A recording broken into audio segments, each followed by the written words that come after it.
Bonjour, bienvenue dans cette vidéo. Je vais parcourir une vidéo sur une copie en fait, du webinaire que j'ai donné en janvier 2023 sur la méthode de vente STS Persuasion System. Donc je vais vous donner 10 outils de cette méthode de vente que nous avons développée, je vais vous en parler. Et c'est destiné à vendre plus et mieux aux seniors issus de la psychologie, donc des outils issus de la psychologie et du marketing des seniors. Environ vers 2006, une entreprise de fabrication de monte-escalier, de diffusion de monte-escalier, son dirigeant m'appelle et me dit « Frédéric Serrière, est-ce que vous voudriez former nos commerciaux à la vente aux seniors ?» Et donc on organise une formation d'une journée. Et c'est la première fois que j'ai une formation où j'ai mélangé la psychologie, et on en parlera après, et le marketing des seniors. Pour ceux qui connaissent, bon, je suis un des experts, des consultants sur le marché des seniors depuis plus de 20 ans, et passionné par la psychologie depuis beaucoup plus longtemps. Donc je donne cette formation, ça se déroule bien, il y avait environ une vingtaine de commerciaux. Et 2 ans après, ce même chef d'entreprise me rappelle et me dit « Frédéric, est-ce que tu pourrais revenir former nos commerciaux, reformer, entre guillemets, une deuxième couche pour ceux qui avaient déjà été formés la première fois il y a 2 ans, et former les nouveaux ?»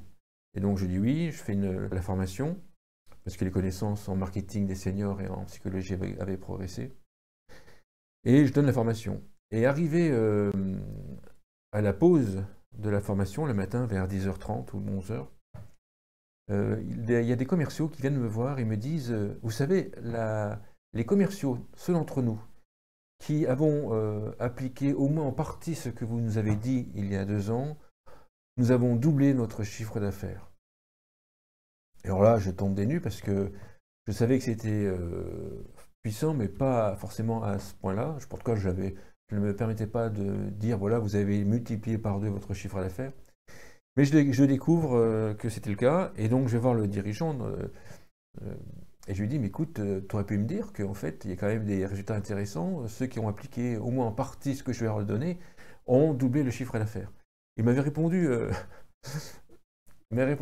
écoute Frédéric, je ne voulais pas te le dire parce que sinon tu m'aurais fait payer beaucoup plus cher ta formation, tu m'aurais demandé un pourcentage du chiffre d'affaires obtenu. C'était bien vu. Donc c'est la première fois en fait, à ce moment-là, en 2006 ou 2008 en fait, que je découvrais que cette méthode en fait, cette façon d'aborder la vente sur les seniors, mixer marketing des seniors et psychologie, était très puissant. C'était le premier feedback que j'avais concrètement. Un autre exemple, donc là c'était former des commerciaux dans une entreprise à la vente aux seniors. Un autre exemple, c'est une entreprise qui dirige une petite société d'aménagement du domicile, et il me demande de venir le coacher. En fait, il me dit voilà, j'ai du mal un petit peu à savoir où je vais, à mettre mes priorités, et ensuite je voudrais également être formé à la vente aux seniors pour améliorer mes ventes. Et donc en fait, on passe 2 jours ensemble. 2 jours ensemble où il y a une partie coaching, c'est-à-dire qu'en fait, on clarifie son objectif, ce qui est important pour lui, ses forces, ses faiblesses, en tout cas tel qu'il voit comme force et comme faiblesse. Et on met des priorités sur ce qu'il doit faire lui, ce que l'entreprise doit faire, ce qu'on va faire, avec la matrice de Schopenhauer pour ceux qui connaissent, urgent, non urgent, important, non important, mais basé sur les critères d'importance. On a un petit peu modifié cette matrice. Et ensuite, je l'ai formé le deuxième jour à la vente aux seniors, un petit peu la formation STS Persuasion System qui à l'époque n'était pas encore développée. 2 ans après, il me rappelle et il me dit « Frédéric, il faudrait que tu reviennes. Ce que tu m'as dit a fait exploser le chiffre d'affaires de ma société, à tel point que ça pose des difficultés familiales car je finis mon travail toujours à 23h. Est-ce que tu peux revenir, peut-être me former sur la vente aux seniors, mais également me coacher pour vraiment que je me concentre uniquement sur ce qui est important. » Et c'est ce que nous avons fait. Nous avons passé également encore 2 jours ensemble et nous avons focalisé, réorienté. Il a embauché du personnel pour faire ce qui n'est pas forcément hyper important pour lui. Et lui, il va se concentrer, enfin, il s'est concentré sur ce qui est important et son chiffre d'affaires à développer. On avait intégré une partie, bien sûr, professionnelle et une partie privée. Donc voilà, c'est les deux exemples. Il y en a plein d'autres, hein, deux exemples où je me suis aperçu de la puissance de ce que je faisais. J'ai toujours en psychologie dit qu'il fallait d'abord prouver, apprendre, prouver sur soi que ça fonctionne avant d'aller essayer sur d'autres et enseigner la méthode à d'autres personnes. Alors avant de commencer cette présentation, il y a le mot éthique, éthique, éthique, éthique, on pourrait le dire 1000 fois. Lorsque je donne cette formation, les stagiaires, en fait, les étudiants, les personnes qui sont formées se répartissent en 3 groupes et au fur et à mesure ça bouge durant la formation et après la bouge également. Il y a ceux qui se braquent tout de suite parce que la psychologie, ils n'y croient pas, parce que les outils psychologiques dans le milieu professionnel, ils ne veulent pas, donc en fait ça se braque. Il y a un autre groupe en fait qui est un peu plus peureux, mais sans changement de valeur, et qui au bout d'un moment comprennent que les outils que je vais vous montrer sont très puissants et fonctionnent très bien, et qu'on peut mal les utiliser si on n'est pas dans l'éthique. Et là en fait, il y a un recul. En fait, c'est généralement des personnes qui ont la valeur de respect, et ils ont donc la valeur de respect plus la croyance que utiliser ce type de technique n'est pas respectueux par rapport à la personne. Et ces personnes, et ce qui est intéressant, c'est qu'une partie de ces personnes, au fur et à mesure de la formation, puis au fur et à mesure de l'application, comprennent qu'au contraire, on peut mieux respecter les personnes et les seniors en employant correctement ces outils. C'est un petit peu comme nous avons tous appris à parler, on n'est pas tous obligés d'insulter les gens. On peut parler en faisant du bien, le psychologue parle en relevant des personnes par exemple, et on n'est pas en train d'insulter les personnes. Donc en fait c'est un outil, et c'est chacun d'entre nous qui peut l'utiliser avec éthique ou pas éthique. Et on s'aperçoit qu'une partie de cette deuxième catégorie, au bout d'un moment, deviennent de très très bons vendeurs parce qu'ils ont à la fois le garde-fou quelque part du respect, plus en fait les techniques, donc ils emploient ces techniques entre guillemets à fond, puisqu'en fait il y a le côté respectueux qui vient, on va dire, encadrer leur pratique. Et donc, donc une partie de cette deuxième catégorie, et une partie de la première catégorie, va progressivement basculer, et d'autres le basculent dans la troisième catégorie tout de suite, c'est les gens qui adhèrent tout de suite.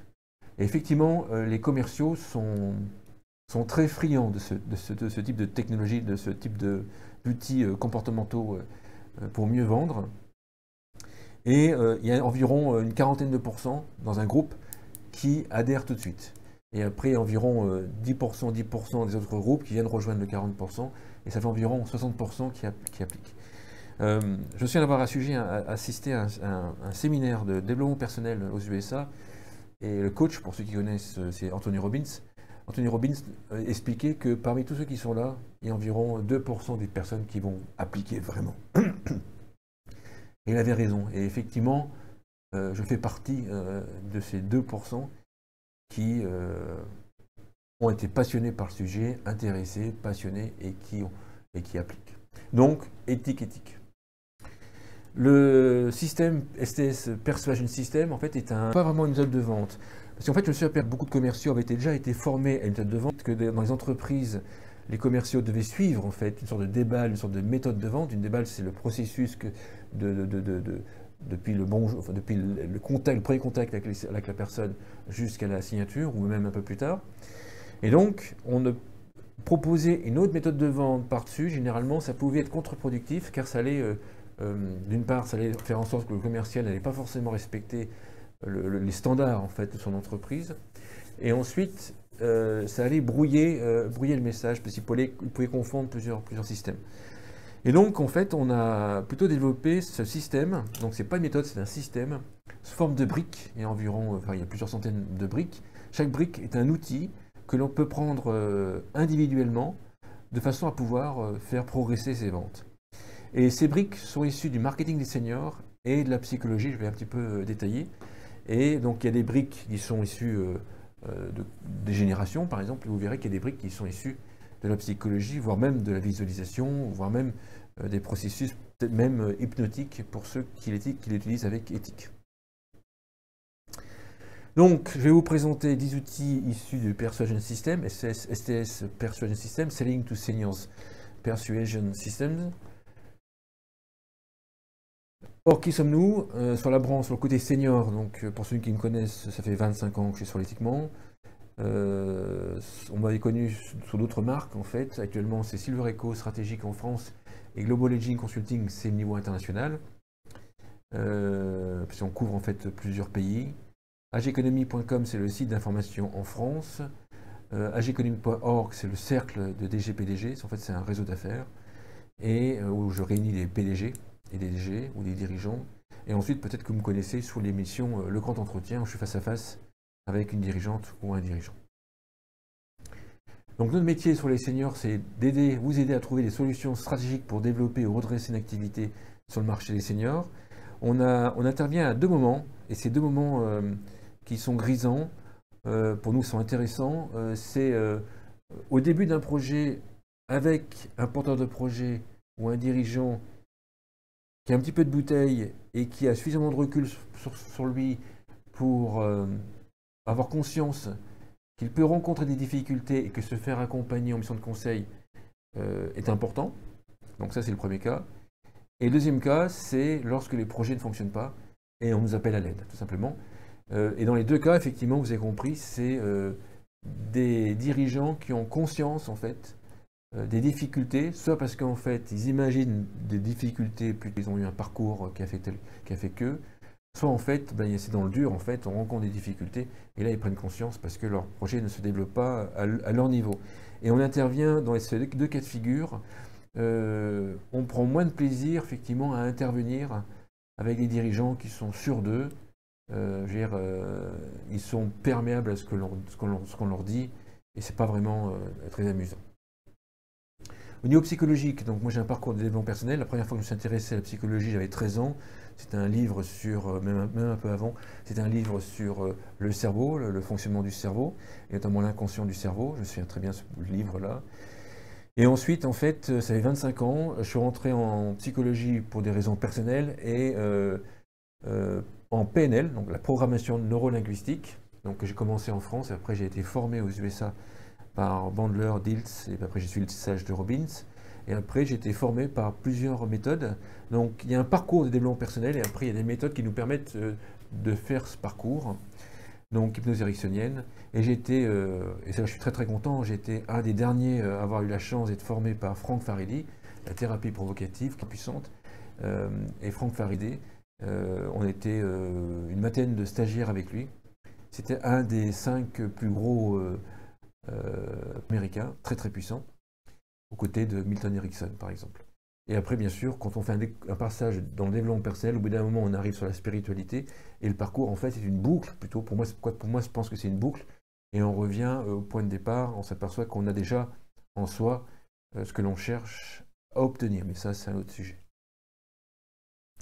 Donc, postulat, cette présentation n'est pas, le sujet n'est pas exhaustif, vous allez avoir 10 outils, alors qu'il y en a plus de 300. Chacun est particulier, donc prenez du recul, vous n'avez pas forcément le même objectif tous, pas forcément les mêmes critères d'importance. Créer une société pour la revendre ou créer une société pour la faire durer, c'est différent. Créer une société pour embaucher des commerciaux et créer une société pour embaucher moins de commerciaux, les réponses, les outils qu'on va enseigner, appliquer sont différents. Et certains outils demandent l'expérience d'un psychologue, c'est-à-dire qu'en fait, dans les outils que je vais vous présenter, je marque en postulat pour pas qu'il y ait de déçus.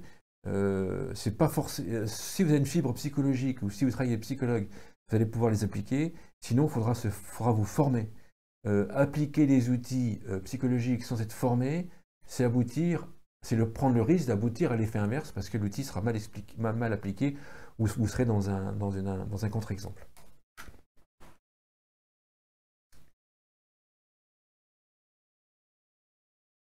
Donc voilà, donc 10 outils pour du système. Premier outil, vous l'avez déjà forcément vu pour ceux qui suivent ma chaîne YouTube, c'est simplement les valeurs de génération. On a posé la question, pas moi, mais dans le passé, ils ont posé la question, qu'est-ce qui est important pour vous dans la vie? Et on s'aperçoit que les personnes qui ont vécu la fin de leur enfance et le début de leur adolescence, on n'est pas tous d'accord sur ce sujet, on répond à la même chose, ont des valeurs communes. Les valeurs, c'est la réponse à la question « Qu'est-ce qui est important pour vous dans la vie ?» dans ce cas-là. Et on voit bien qu'il y a des valeurs qui sont différentes en fonction des générations, j'explique dans d'autres vidéos. Et donc ça donne que les plus âgés, les grands seniors et les seniors, c'est plutôt un produit unique, premier arrivé, premier servi, du SAV, un package avec une marque qui va les rassurer, le côté d'être le spécialiste va les rassurer, j'en parle d'autres vidéos, vous pouvez les voir sur internet. Et ensuite les baby boomers, c'est pas du tout ça, le baby boomer, lui, en fait, la marque, bon, c'est pas forcément sa grande priorité, lui, ce qu'il veut, c'est un choix, une solution qui le satisfasse, il va vouloir avoir envie de contrôler la vente, donc c'est important.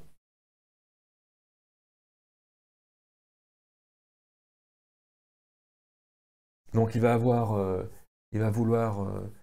contrôler la vente et ensuite il va vouloir faire le choix. Donc liberté individualiste, ça apporte le choix. Donc voilà, donc allez voir d'autres vidéos sur ma chaîne YouTube où on peut faire une formation sur le sujet. Vous avez juste ce qu'il faut dire, parce que certains se trompent, certains donnent des informations qui sont fausses. Les valeurs de génération n'expliquent pas la décision d'un achat. C'est juste un filtre, un sas par lequel il faut passer, qu'il faut respecter pour que l'information soit plus adaptée.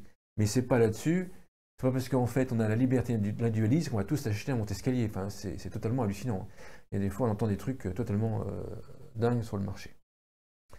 Deuxième point, c'est l'âge subjectif. L'âge subjectif, c'est l'âge que l'on pense avoir. En tout cas, c'est l'âge de la personne à laquelle on pense s'identifier ou on s'identifie.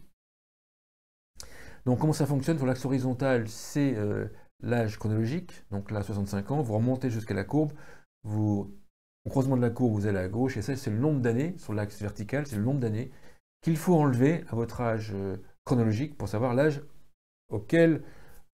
d'une personne à laquelle vous allez vous identifier. Bien évidemment, certains vont me dire, mais moi je me pense plus jeune.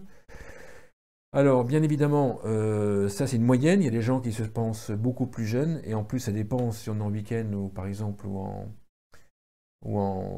semaine, par exemple, et ça dépend bien sûr des activités que l'on peut faire. Ce qui est important, c'est que dans la plupart des secteurs d'activité, il y a des exceptions quand même, on consomme on prend ses décisions dans la consommation par rapport à son âge subjectif. Donc, quand on fait une formation sur la vente au senior, quand on forme des commerciaux ou lorsqu'on vous forme, on va beaucoup travailler sur le fait que l'on parle des adultes. On ne parle pas des seniors, on parle des adultes. Quelqu'un qui a 100 ans, c'est encore un adulte. Et donc, on ne va pas bien faire comprendre de façon à ce que la personne ne fasse pas, le commercial ne fasse pas. Vous comprenez ce que je vous ai dit? Enfin, on prenne une voix totalement hallucinante. Même quand on parle à des gens dans des EHPAD, on n'est pas forcé de prendre des voix totalement hallucinantes. Ça fait au contraire, quand on change son discours de voix et qu'on prend une voix vous allez bien, madame, aujourd'hui vous ramenez la personne dans son identité de malade, de personne diminuée, de personne fragilisée. Et ça va à l'encontre, en fait, de son mieux-être.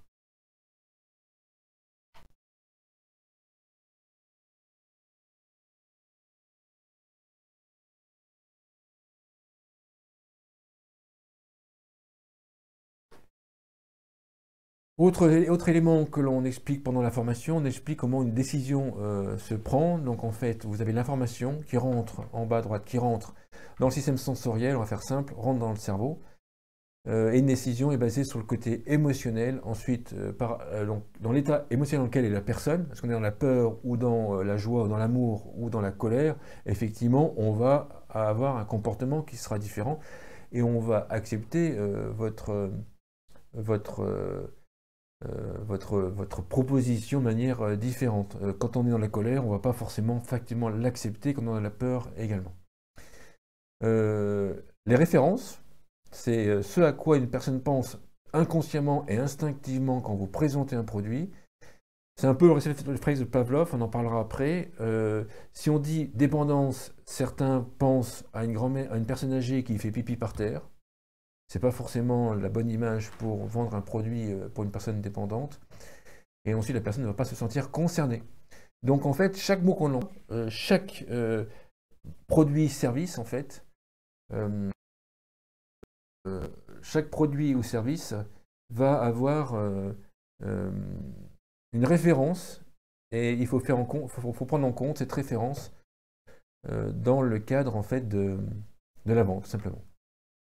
Les besoins changent bien sûr en montant en âge. Par exemple, en vieillissant, en moyenne, on devient moins mobile, donc on va consommer moins de produits qui sont liés au déplacement peut-être, ou en tout cas on va changer les modes de déplacement, et on va consommer plus de biens d'équipement intérieur. La consommation électrique augmente par exemple quand on est plus âgé, tout simplement, si on reste plus longtemps au domicile, ce qui me paraît évident.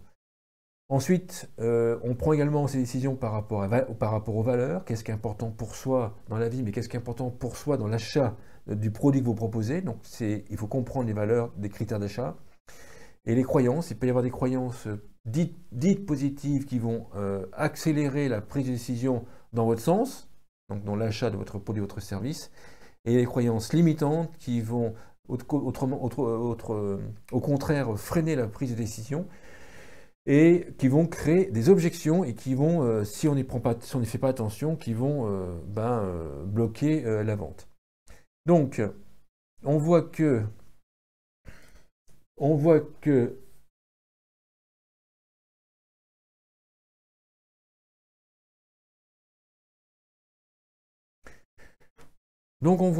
le deuxième point que je voulais aborder, c'est les cases en bleu, c'est le vieillissement, entre guillemets, qui pour moi est aussi la maturité. Parce que le vieillissement n'est pas forcément une perte, en fait. On gagne en connaissance, on gagne en nombre de synapses, par exemple, la liaison entre les neurones. On peut gagner en muscles si on fait de la musculation, par exemple. Donc on peut gagner quelque chose, on gagne en sérénité. Pour certains d'entre nous, on devient un peu moins con, enfin, entre parenthèses, pour faire rigoler. Et donc, donc le vieillissement, au sens général, il influence le système sensoriel, l'ouïe, la vue, etc. Donc on explique dans la formation comment on prend en compte ce phénomène en question. Le vieillissement influence également l'état émotionnel. Une personne âgée qui n'a pas la possibilité de vivre très positivement va peut-être broyer du noir, et en fait vous allez avoir des contacts de personnes qui sont dans une émotion négative, ou alors votre produit est une réponse à un besoin qui est lié à une personne dépendante, par exemple, et là vous allez avoir une émotion négative qu'il faudra gérer. Petite parenthèse pour ceux qui font du développement personnel, oui, je sais, il n'y a pas d'émotion positive, il n'y a pas d'émotion négative, il n'y a que des émotions, tout est en relatif, mais ça c'est pour simplifier la présentation. Le vieillissement influence également les besoins, j'en ai parlé, et le vieillissement n'influence pas, la maturité plutôt, n'influence pas la valeur, on garde ses valeurs en vieillissant. Par contre, on est peut-être plus au courant de la hiérarchie des valeurs, ce qui est le plus important pour nous, ce qui est le moins important pour nous, et on consomme peut-être plus par rapport à ça.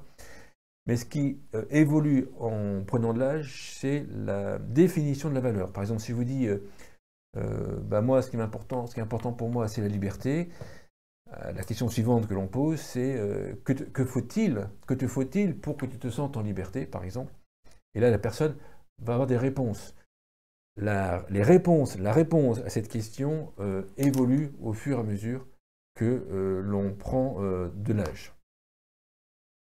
Donc, dans la formation, on explique entièrement ce phénomène-là, formation en ligne ou formation en présentiel, de façon à pouvoir, bien sûr, gérer les émotions, etc., etc.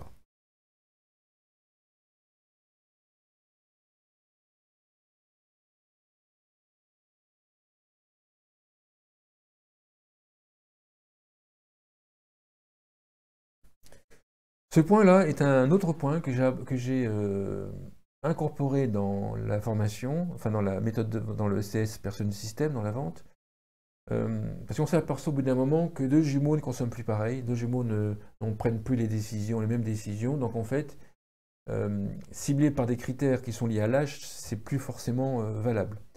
Donc, pour ceux qui connaissent la programmation neurolinguistique, Diels, en fait, c'est le troisième larron après Bandler et Grinder. Diels a plus un profil chercheur, en fait. D'ailleurs, il a poursuivi les recherches sur la programmation neurolinguistique pour pouvoir développer des outils pour l'appliquer plus facilement. Et donc, il a développé la matrice de Diels, qui s'appelle les modèles des niveaux logiques. Pour faire simple, comment ça fonctionne, en bas, vous êtes peut-être chez vous, au bureau, c'est peut-être le soir, le matin, la journée ou la nuit. et vous écoutez cette vidéo. Et donc le comportement, c'est que vous écoutez cette vidéo, peut-être que vous êtes en train de faire autre chose en même temps, vous avez un comportement de vous prenez peut-être des notes par exemple de ce que je vous dis. En tout cas, suivez cette vidéo.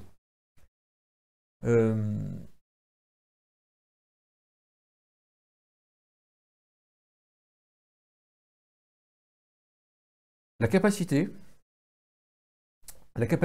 c'est donc vous écoutez cette vidéo parce que vous avez la capacité d'écouter, parce que vous avez la capacité de compréhension, et parce que vous avez la capacité de pouvoir appliquer peut-être ce que je vous dis dans votre pratique de vente à la vente au Seigneur. Au niveau de la croyance, c'est parce qu'en fait, vous avez la croyance qu'en utilisant ce type d'outil, vous allez améliorer vos performances, ce qui va vous permettre de développer plus facilement votre chiffre d'affaires tout en respectant éthiquement les seniors. Parce qu'au niveau identité, vous êtes un chef d'entreprise ou un responsable commercial ou un commercial. Et ensuite, parce qu'au niveau spirituel, alors c'est plus, lui dit spirituel, mais moi j'ai plutôt mission, parce que la mission, en fait, c'est d'apporter un mieux-être aux seniors. Donc c'est ce qui fédère encore plus, en fait, généralement, une communauté, un groupe, ou voire même un pays, si un des pays a une mission. Diels, en fait, il met sur le même niveau les croyances et les valeurs. La croyance, c'est la réponse à la question « Qu'est-ce qui est important pour moi dans la vie ?» ou « Qu'est-ce qui est important pour moi dans l'achat de ce service ou de ce produit ?» La croyance, en fait, c'est plutôt ce qui va sous-tendre la valeur. Pour résumer, c'est ce qui va définir la valeur. On schématise. Moi, en fait, je le sépare. C'est en fait, je mets la valeur légèrement au-dessus de des croyances, à un niveau logique un peu supérieur. Et on s'aperçoit que on vend beaucoup mieux dans une population très hétérogène, comme les seniors. Je vous disais deux jumeaux qu'on ne soit plus pareil. On vend beaucoup plus facilement, ou on communique beaucoup plus facilement lorsque l'on consomme par rapport aux valeurs. Et notamment parce qu'en fait, on a aussi, lorsqu'on prend de l'âge, on a un parcours de consommation, on a un parcours de prise de décision qui enrichit notre expérience de prise de décision ou tout simplement notre profil de consommateur. Et donc, on s'aperçoit que vendre au niveau de l'environnement, c'est pas parce qu'en fait vous écoutez cette vidéo, c'est parce qu'en fait vous avez besoin d'un produit d'assurance santé complémentaire que vous allez forcément l'acheter dans telle entreprise, tel assureur. C'est parce qu'en fait vous avez la capacité ou la volonté de rester en forme, parce que par exemple la croyance c'est la santé est importante et donc en fait je veux rester en forme, donc je prends une assurance santé complémentaire. C'est pas pour autant qu'on achète tous le même produit sur la même assurance. Donc on s'aperçoit qu'effectivement dans une population hétérogène qui plus est en fait est composée de personnes qui ont une plus grande maturité, une plus grande expérience de vie, une plus grande expérience de prise de décision, une plus grande expérience de consommation, il est plus intéressant de proposer de vendre par rapport aux valeurs et de s'intéresser aux valeurs. Donc la valeur, c'est dans votre secteur d'activité, c'est qu'est-ce qui est important pour vous, qu'est-ce qui est important pour votre prospect dans l'achat de votre produit ou de service. Et on voit bien que les réponses vont différer et encore plus la hiérarchie va différer. Autre point qu'on apprend dans la vente aux seniors, là c'est plus une partie coaching, on apprend aux commerciaux à être à l'aise avec la vente, à être à l'aise avec les seniors, à être serein et confiant en leur capacité de proposer, de vendre ce produit en question. On est toujours étonné, et c'est normal, il y a environ 30% des commerciaux, par exemple, qui ont peur du refus. Donc, ils s'en servent, en fait, pour pouvoir développer d'autres outils, de stratégies de communication ou d'autres manières de présenter un produit. Donc, comment ça fonctionne? En fait, Donc, comment ça fonctionne dans la formation? Il y a une partie coaching, dans le sens qu'on leur fait prendre conscience qu'ils sont à la bonne place. On leur fait travailler sur leur propre vieillissement, réfléchir sur leur propre vieillissement plutôt, et on emploie des outils psychologiques qui sont utilisés également par les sportifs pour leur permettre d'être à l'aise et confiants instantanément. C'est en fait, même s'ils sont crevés, même s'ils ont loupé une vente et qu'ils sont déçus, il y a des outils psychologiques qui sont ultra puissants et qui permettent en fait de regagner une confiance est important, et j'en parlerai un peu plus tard. Autre élément que l'on aborde dans cette formation STS Personal System, c'est qu'on apprend aux personnes à une vision rationnelle sur les objections. Une objection, c'est une personne qui va faire huimer, ou une personne qui n'est pas d'accord avec un argument, ou elle a une croyance ou une volonté qui n'est pas satisfaite par rapport à votre présentation. Et donc, on va on va former les commerciaux à la vente aux seniors, à la gestion des objections, pardon. Donc, vous allez avoir des objections sur les fournisseurs, c'est en fait sur vous, en fait, en tant que marque, entreprise, produit, voire même vos commerciaux, ou voire vous-même si vous vendez. Donc ça, c'est vous, en fait. Le fournisseur, j'aurais pu l'appeler vous si vous êtes une entreprise ou un service. En tout cas, c'est vous le fournisseur du service. Ensuite, il y a des objections qui concernent le client lui-même. C'est en fait, par exemple, je ne me sens pas à la hauteur, j'ai plus l'âge d'apprendre l'informatique, je ne suis pas sûr de pouvoir installer tel produit et service, ou là, aménager le logement, c'est trop tard, etc. Donc, soit c'est des capacités, soit c'est des croyances qui vont limiter et qui vont créer des objections. Et ensuite, vous avez les objections qui sont externes, c'est-à-dire qui ne dépendent ni de vous, le fournisseur, ni de votre prospect, mais qui dépendent de l'environnement, de l'économie, je suis trop loin, on ne me livre pas aussi loin, ma femme n'est pas d'accord, mon mari ne sera pas d'accord, mes enfants ne seront pas d'accord avec le fait d'acheter un monte-escalier ou d'aménager le logement. Et donc on va lister les objections, donc ça c'est par expérience ou c'est dans des focus group. Si vous démarrez un projet, on fait des focus group avec vos prospects, donc des clients qui ont acheté un produit équivalent chez un concurrent ou un produit équivalent au vôtre, et qui viennent d'acheter assez récemment, il faut quand même qu'ils aient encore le souvenir à la tête de ce qui s'est passé pendant leur décision, pendant la vente. Et on va voir avec eux quelles sont leurs objections. On va prendre également des prospects qui se sont renseignés auprès de vous et qui ont acheté chez le concurrent pour comprendre en fait les différentes objections qu'ils peuvent avoir. Et ensuite, on va classer les principales objections par priorité au niveau des fournisseurs, au niveau des clients, au niveau externe. Et dans la formation, on apprend, notamment avec le storytelling, à répondre à chacune des objections. C'est en fait, on va y répondre de manière émotionnelle, avec une histoire, et pas rationnelle. Là, effectivement, au niveau rationnel, j'en parlerai après, il y a plus de difficultés pour convaincre une personne. Et ensuite, on enseigne une méthode qui permet de tuer dans l'œuf, avant même que l'objection apparaisse, l'objection. C'est-à-dire en fait, vous présentez un produit.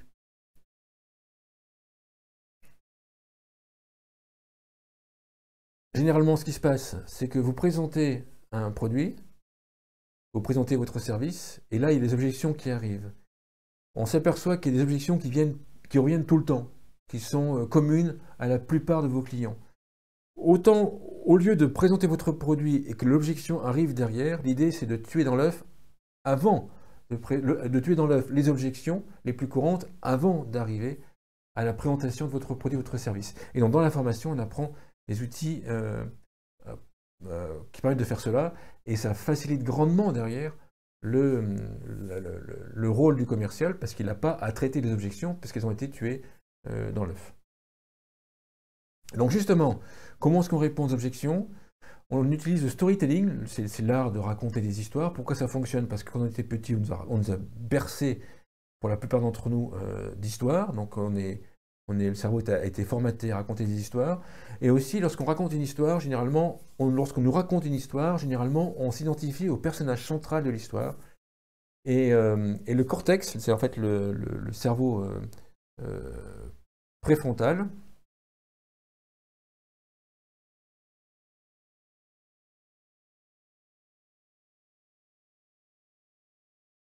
Le cerveau préfrontal, le cortex, est généralement complètement éteint lorsque l'on fait une histoire. Et donc, c'est très puissant parce que le côté critique le cortex qui émet le cortex critique, qui émet les objections, en fait, est totalement éteint, ce qui veut dire qu'en fait, que ce que l'on dit dans l'histoire, ce que l'on inclut dans l'histoire, rentre directement dans l'inconscient de la personne. Et là également, c'est éthique, éthique, éthique. Vous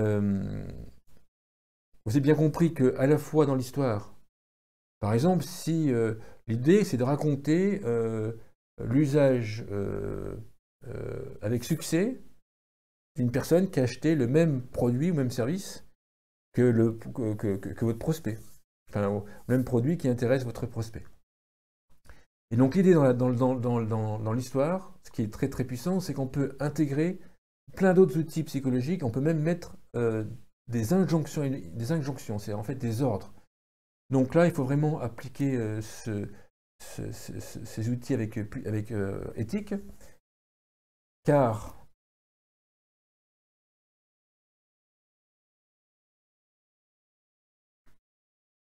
il faut appliquer ces outils avec éthique, car bien évidemment, il peut y avoir l'injonction des injonctions qui poussent le client à accepter le produit.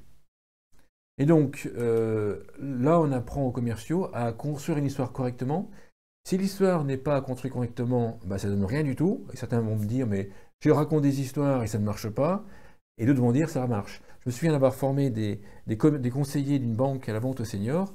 Et il y avait environ par groupe de 15. Et quand je raconte ça, il y en a une qui dit, ah mais moi je raconte des histoires, mais ça c'est naturel, ça, on raconte tous des histoires. Et les autres ne racontaient pas d'histoire. C'est en fait, ils répondaient de manière rationnelle à l'objection. Et elle me dit, mais non, moi je m'embête pas, je raconte des histoires. Et l'autre disait, mais ça fonctionne ça? Bien sûr que ça fonctionne. On convainc beaucoup plus facilement une personne si on raconte une histoire plutôt que si on la convainc de manière rationnelle. Parce que quand on convainc de manière rationnelle, votre produit ne fonctionne pas dans telle circonstance, et vous dites, mais si, il fonctionne parce que ceci, cela, ceci, cela. Ce qui va se passer, c'est que lorsque vous allez expliquer, la personne va analyser ce que vous dites et va émettre d'autres objections. Donc en fait, vous vous enfoncez et des fois, en fait, on n'arrive pas facilement à relever la vente. Autre élément que l'on aborde, dans le STS Persuasion System, c'est la gestion des émotions. Aussi bien la gestion des émotions des commerciaux, dans quel état émotionnel ils sont, de façon à pouvoir être serein et confiant. On s'aperçoit que les meilleurs commerciaux sont ceux qui véhiculent une émotion non verbale, enfin plutôt une sensation non verbale qui est la sérénité et la confiance en eux, en leurs produits, en leur marque. Et c'est ça en fait, c'est le côté inconscient en fait qui va, c'est ce véhicule de cette sensation, de ce niveau d'émotion, de sensation, c'est pas d'émotion mais de sensation, qui va résonner dans le cerveau en face, résonner dans le corps en face. Pour ceux qui croient aux énergies, ça va circuler. Et on s'aperçoit que la personne aura beaucoup plus confiance en vous. Et généralement, on dit, bah, la personne-là, je vais lui faire confiance. On ne sait pas trop expliquer pourquoi, en fait. Ça, c'est parce qu'inconsciemment, l'inconscient chope des éléments chez l'autre, en fait, ce qu'on appelle le non-verbal, notamment. Donc, on apprend aux commerciaux à avoir ces émotions correctement, même s'ils ont échoué. Et on utilise aussi les émotions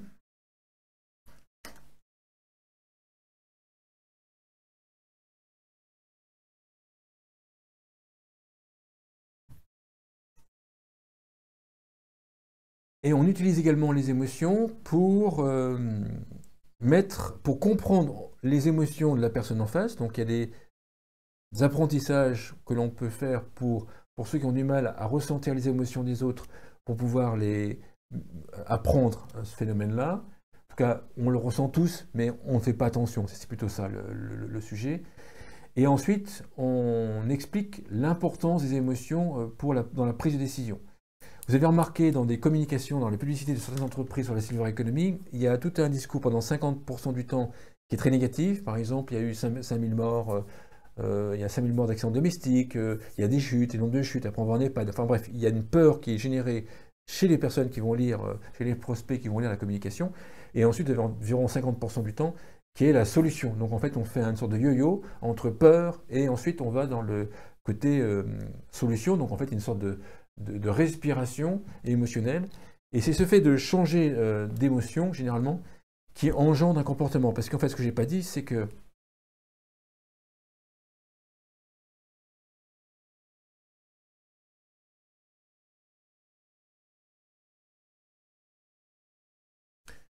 ce que je n'ai pas dit, ce que je n'ai pas dit dans cette formation, c'est qu'effectivement, une décision, elle est prise de manière émotionnelle, et ensuite, elle est rationalisée. Et c'est très rapide. Certains disent, mais non, non, non, moi, je suis conscient des décisions que je prends, je suis rationnel, j'ai réfléchi, etc. Mais en fait, il y a eu un moment où la décision était émotionnelle et après elle est rationalisée. C'est qu'en fait, c'est pour ça que la gestion des émotions et la vente sur l'émotion est beaucoup plus puissante. Et ensuite, le phénomène que je n'ai pas également dit, c'est que c'est l'émotion qui engendre l'énergie dans le corps pour pouvoir mettre le corps en mouvement ou faire prendre au cerveau une décision. Donc, on apprend tout ça et on apprend aussi à faire en sorte que le prospect soit dans une émotion plutôt positive ou sereine pour pouvoir prendre une décision sereinement par rapport à votre produit. Bien évidemment, certains vont utiliser ces outils à mauvais escient, c'est qu'en fait ils vont faire monter la personne en extase, en extase, en extase, en extase, pour ensuite plus facilement avoir une signature. Effectivement, lorsqu'on l'on met en excitation une personne dans la joie, certains coachs le font en fait, on a beaucoup plus de réponses positives.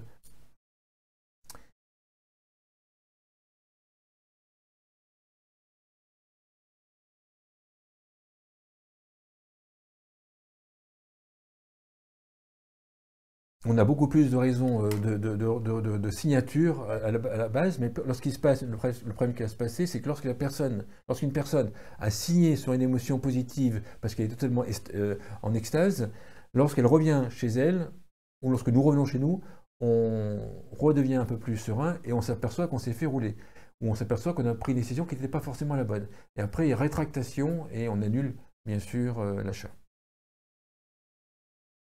Autre point que l'on aborde également, ce qu'on appelle le pont vers le futur, c'est qu'en fait on va parler d'un produit ou pas uniquement avec notre produit, voilà ce que vous allez faire, donc ça c'est pas mal, c'est voilà les bénéfices que vous allez avoir avec notre produit, on va faire imaginer la personne qu'elle est déjà en utilisation de notre service ou de notre produit. Imaginez-vous avec la téléassistance, vous allez être connecté et vous aurez été déjà rassuré par rapport à ce qui peut arriver. Imaginez-vous les aménagements de votre domicile réalisés et vous aurez déjà reçu plusieurs fois vos membres de votre famille car vous aurez pu rester, vous aurez pu avoir l'opportunité de rester dans votre logement puisque votre logement a été adapté. Donc ça c'est un processus très très puissant. C'est un processus issu de l'hypnose ericksonienne, c'est un processus qui est utilisé par les sportifs de haut niveau où en fait ils se visualisent dans le futur et c'est aussi des outils que l'on peut apprendre aux commerciaux.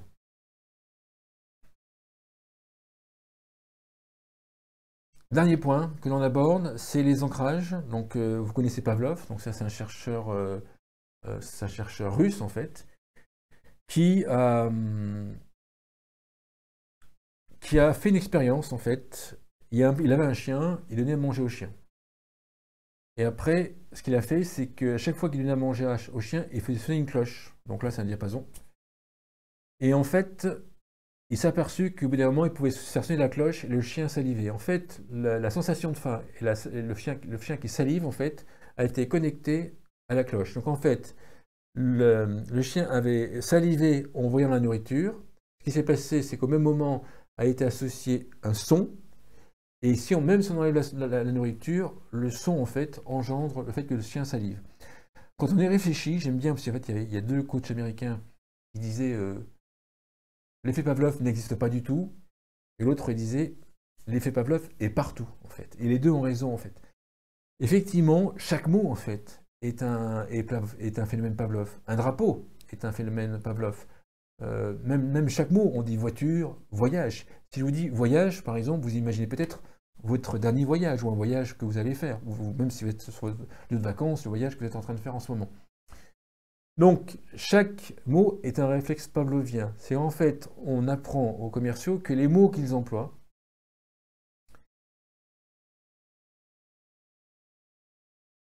euh,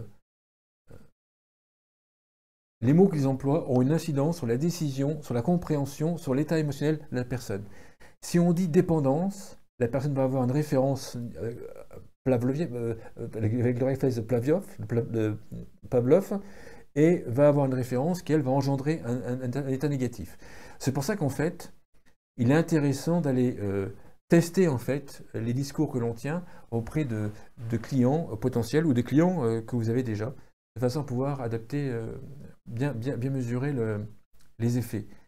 Ensuite, l'ancrage, vous avez forcément vu des sportifs, par exemple des tennisman, lorsqu'ils gagnent un point, ils font un geste, d'accord? Et bien là, en fait, ce qu'ils font, en fait, c'est que le geste qu'ils font, c'est l'équivalent de la cloche, ou du diapason, et ils associent,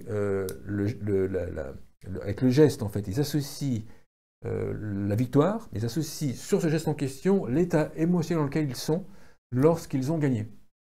Et on peut en créer,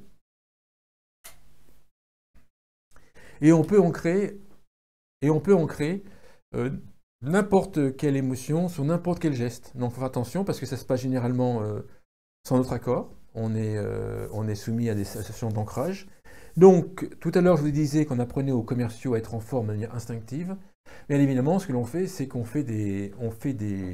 on apprend aux commerciaux à ancrer avec des gestes, donc en fait, à faire un réflexe de Pavlov avec des gestes, de la sérénité, par exemple. Vous voyez, là, le ton de voix a changé. Donc c'est un ancrage que je fais même par exemple avant de commencer une conférence. Ou alors l'ancrage quand je serre le poing, par exemple, c'est l'ancrage où je parle plus vite et je suis en plus grande forme. Et donc, il faut le faire plusieurs fois. Dans la formation, on explique comment faire. Et bien sûr, vous avez bien sûr d'autres vidéos qui expliquent comment le faire. C'est très puissant. Certains vont même jusqu'à, et c'est un petit peu être filou, c'est qu'en fait, ils vont associer sur le prospect un état positif par rapport à leur propre produit ou service, et sur le prospect, un état négatif par rapport au produit du concurrent. De façon à ce que le prospect, lorsqu'il ira voir les concurrents, aura déjà un a priori négatif. Ça, nous, on sait qu'on peut le faire, mais on ne l'enseigne pas dans la formation, car ça, c'est, à mon avis, ça sera utilisé de manière peu éthique, donc on n'enseigne pas cette partie en question. Je voulais vous dire dans cette...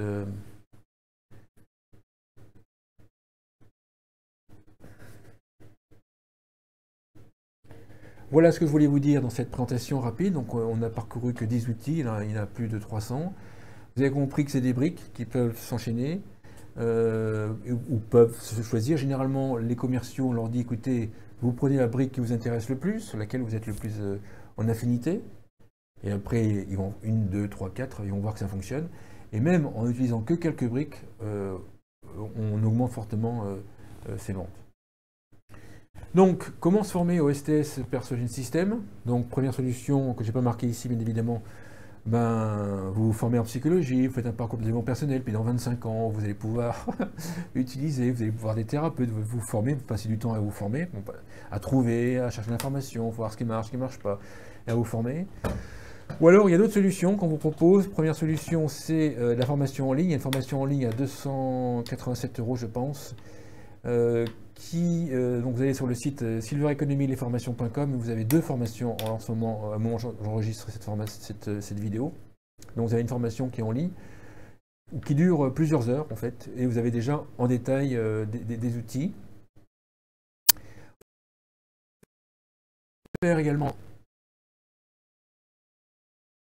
On organise également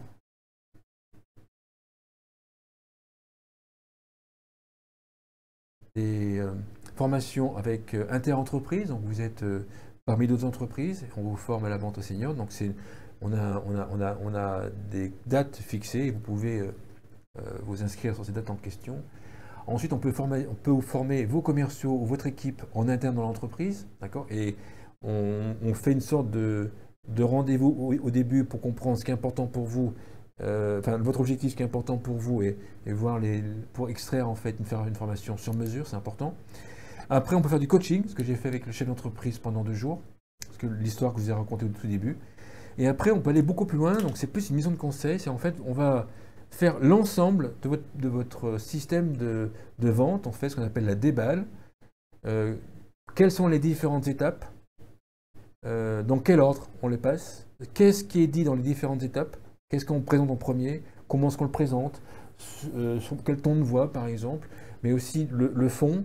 Et ça, généralement, ce que l'on fait, on fait des focus group avec vos clients, vos meilleurs clients, mais aussi des prospects qui se sont renseignés chez vous.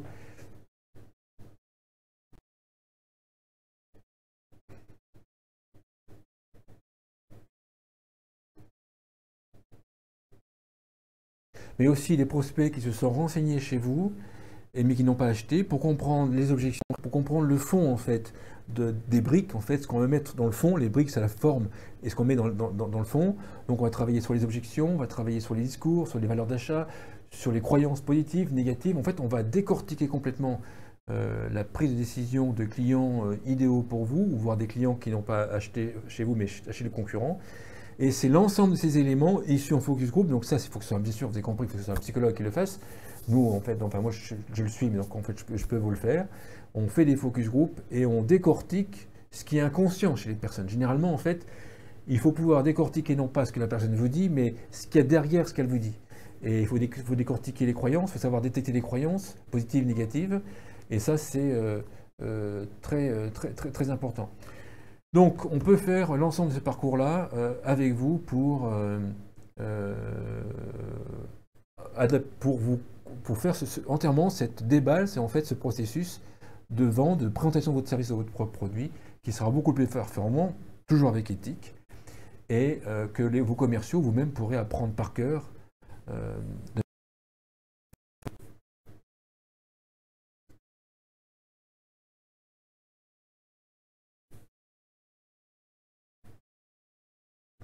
Que vous pourrez bien sûr apprendre par cœur de façon à le faire de manière automatique.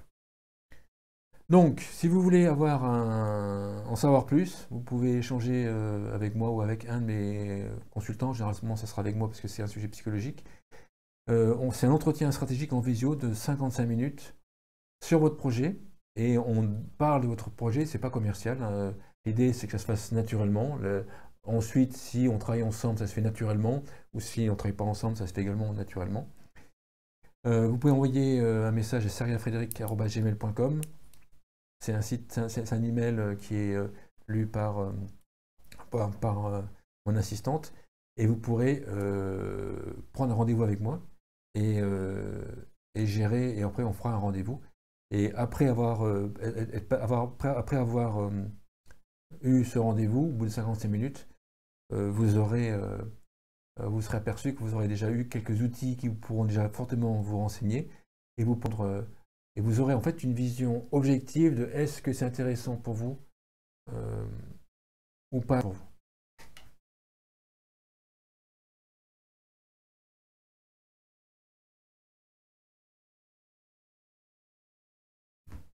Voilà ce que je voulais vous dire.